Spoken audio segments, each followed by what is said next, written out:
What up is Marcus with Dynasty Football Dads. You're wondering, what in the world? Why is he somewhere else? Well, I'm actually at my office here, and we are going to be doing the review of all Sunday games here, and heck, maybe we'll even do the Monday night game as well. So, Cincinnati, Chicago, I'm going to give you some of the good plays there, some of the bad plays in each and every one of the matchups. Right now, Joe Mixon is a player that I am highly starting right now.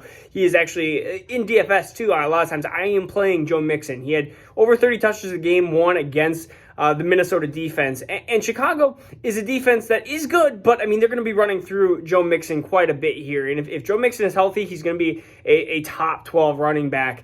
He'd probably be finished as a top 10 running back this week, just with a high amount of volume there. Joe Burrow, Chase, those are players that right now I am...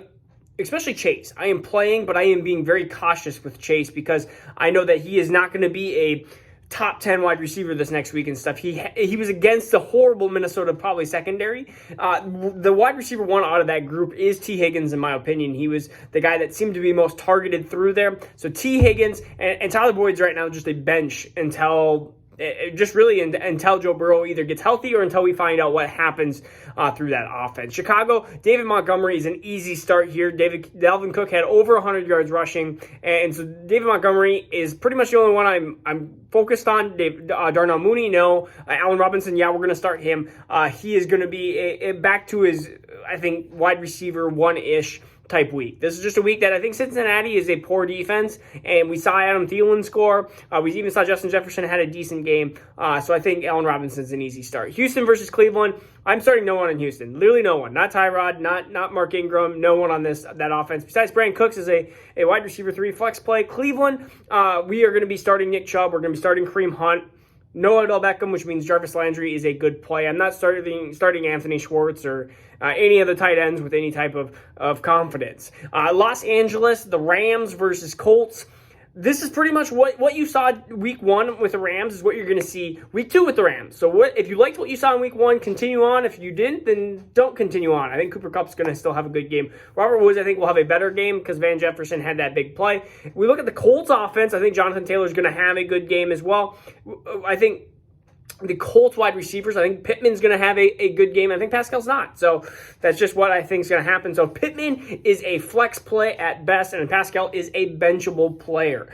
We look at Buffalo and Miami. What are we looking at there? We have Devin Singletary. Will he be the only running back in the backfield? Right now, he is, again, kind of this flex play opportunity. You're looking at probably, in PPR, right around 8 to 10, probably 9 to 10 points, I would say. So nothing amazing, but if you need that RB2 spot because somehow you lost Mostert and everything like that and you don't have any replacement, it might not be a bad idea. Miami, the Dolphins, Gaskin, I am trusting just about as much as Singletary. Not as much. Not anything crazy. I think Gaskin's, he had just over 50% of the snaps. You're going to have Malcolm Brown there. You're going to have Ahmed there.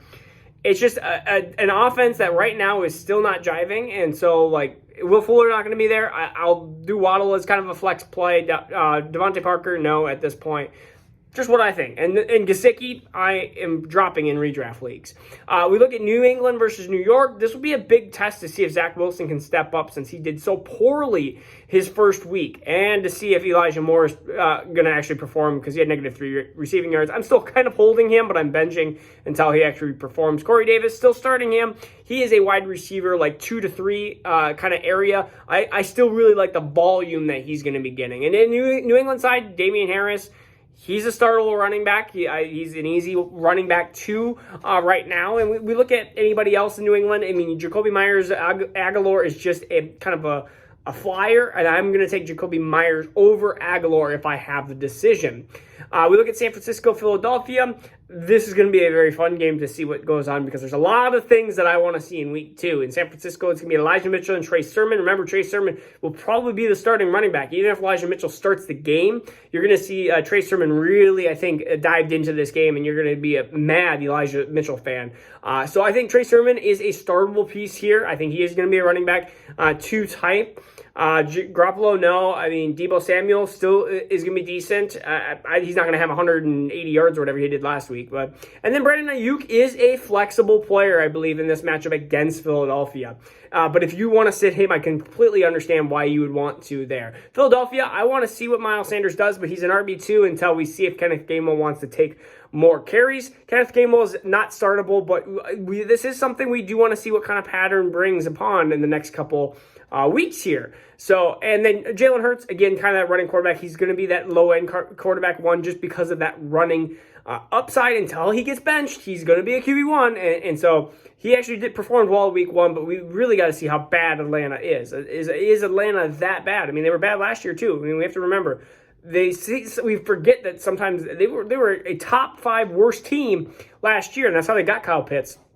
It wasn't because they were good or anything like that. So Atlanta could be just really bad. Las Vegas, no Josh Jacobs, which is disappointing. So Kenyan Drake is a startable running back RB2. No one else in the running game I'm focused on. I mean, I'm not gonna throw a flyer anywhere else on that. Vegas, Waller's the key. I'm not starting Ruggs, not starting Bryan Edwards, but I am stashing those because I do want to see how this kind of passing game basically unfolds. In Pittsburgh, Naji Harris is a definite starter. I am loving Naji Harris against this matchup. I mean, he is top 13, 14 running back this week, I think, in my opinion. Probably even top. He could even be in the top 10. I would not be shocked, not be surprised at all. In fact, I'll just bold prediction say he's a top 10 running back at the end of the week.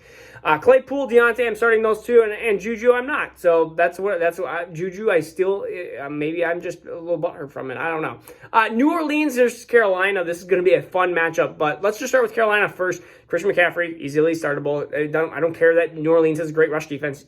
Christian McCaffrey is basically a wide receiver. Terrace Marshall in the slot. Not a startable wide receiver in my opinion right now, quite yet. Robbie Anderson, same thing. I'm actually benching him because he only had 1 target. I want to see if he can actually get more targets. And DJ Moore is going to be this wide receiver 2-ish. He's going to have the most volume and most targets, and he'll probably have his 80 to 100 yards and no touchdown because that's just what DJ Moore does. So if you're okay with that, then that's what you're going to get. New Orleans, on the other hand, Jameis Winston, I'm going to see a bounce. What is it? Not bounce back, bounce down week. I think it's just going to be a little bit more of a poor week for him. So I think Jameis Winston is not going to be startable in 12-team leagues. I think he's going to be like QB 15, 16, somewhere around there. And just that's not what I want when I'm streaming a quarterback. Kamara, you're starting. Let's see if anybody else. Marquez Callaway, not starting. I'm not starting anybody in the passing game. No one. Not Troutman, not Juwan Johnson, no one. So that's pretty much it about that. Denver versus Jacksonville. You're going to get the Javonte and Melvin Gordon show. I would say probably I would lean more Melvin Gordon, but I mean, they both had almost the same amount of touches. I mean, Javonte out-touched Melvin Gordon, but right now I'm just going to know that both of them are basically flex plays. Lots of different kind of flex plays. They're just not top 24 in the position. They're just going to be this like 24 to 35 running back. You're going to get probably 140 yards between both of them against this Jacksonville, maybe even 150, 160 yards, and it's going to be kind of in between with those two guys. And maybe you get a touchdown and you're going to have to split that in half somehow. I don't know how that works, but that's going to happen. Teddy Bridgewater, not going to start him. Fance, I'm starting. And then if I had to pick Patrick or KJ Hamler, I am picking Patrick right now over Hamler. And then for the Jacksonville, if you really want to go garbage time, it could be Trevor Lawrence again. He could be a top 12 quarterback this week. And I talked about it originally that Trevor Lawrence was going to be a top 10 quarterback basically because of this, that they're a bad defense and they're going to be down. They're going to pass a ton. I do think James Robinson's going to have a bounce back week, but this is kind of a warning. And if we do see Carlos Hyde perform again, that we're going to have some issues in that backfield. Minnesota versus Arizona. You're starting your Vikings. You're starting everybody in Arizona that you possibly can. That's Rondale Moore. That's Christian Kirk. I will just take another flyer because you're going to get a lot of scoring, I think, from Arizona's offense because Minnesota's defense is yet to be proven to be good. And if you have Arizona's defense, that would be a stream play because Chandler Jones just had 5 sacks, and now he gets the porous Minnesota offensive line. Atlanta versus Tampa Bay. I'm starting up my Atlanta players that named Ridley and Pitts and Mike Davis because Mike Davis would be an RB2 and then no one else. And just no one else at this point. Russell Gage, potentially droppable, but I'm going to hold on to him for one more week. Tampa Bay, you're starting all your Tampa Bay players besides Fournette and Ronald Jones. At this point, against Atlanta. I will take Leonard Fournette as a kind of low end, again, RB2. You got to have 12 of them every week, and he's going to be one of them. Dallas versus Los Angeles. Start everybody, and I mean everybody. That's it. I mean, literally everybody. I mean, you're not starting Pollard, you're not starting any backup Chargers running back or anything like that. But you're starting all your starters that you would normally do. Tennessee versus Seattle.